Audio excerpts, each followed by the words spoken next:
root of every misery, said the genius, there are two serpents whose coils bind all of history, ignorance and cupidity. Part 2. The Ages of Man. Now sit tight, friend. I'll tell you what that old genius said when he got to talking about the long tale of mankind. See, it ain't a pretty story, but it's one worth hearing. He said this world was meant to run smooth like a well-oiled wagon. Nature, she set things up fine. Water runs downhill, sun keeps the seeds sproutin', and man, well, he's got eyes to see and a heart to feel. But right from the get-go, man turned his back on that simple goodness. Wasn't long after the first folks figured out how to roast a rabbit and keep a fire burning that trouble started to stir. Someone looked at what his neighbor had and thought, why sweat my brow when I can take his? As sure as a snake'll shed its skin, greed slithered in. Some of 'em started banding together, strong ones taken from the weak, saying it was just the way things are. Called it power, called it law, but it was theft all the same. Then came the smooth talkers. They weren't satisfied with swords alone. They wanted thrones, temples, and blind followers. So they dressed up their hunger in robes and incense, told the people God himself wanted it that way.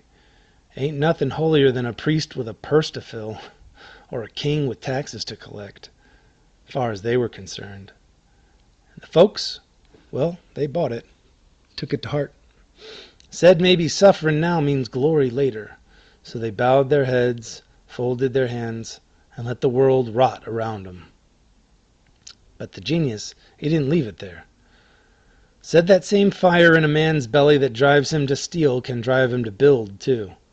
Said folks got tired of killing and taking and started thinking, what if we set some rules? What if we picked a few among us to help settle disputes and keep the peace? And that's how law was born, not from heaven, but from hardship. For a while, that idea worked. Farmers tilled their land without fear. Markets bustled with trade, and temples were places to rest your soul, not sell it.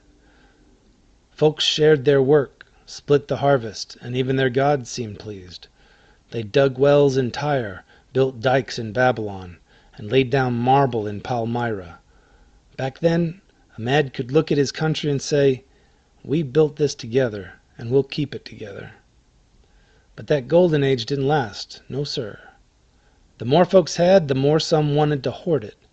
The rich started stacking silver like cordwood, and the poor were told to be thankful for the crumbs. Laws got twisted by those who could pay to bend 'em, and justice got locked up tighter than a banker's safe. Factions sprouted like weeds, each one fighting to rule the rest, calling it patriotism while they lined their own pockets. Soon enough, folks forgot what freedom felt like.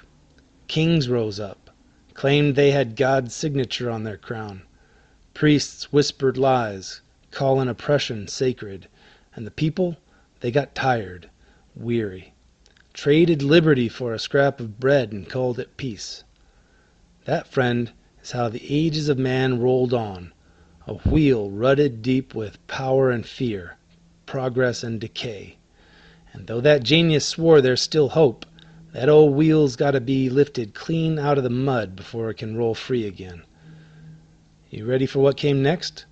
'Cause it ain't over, not by a long shot.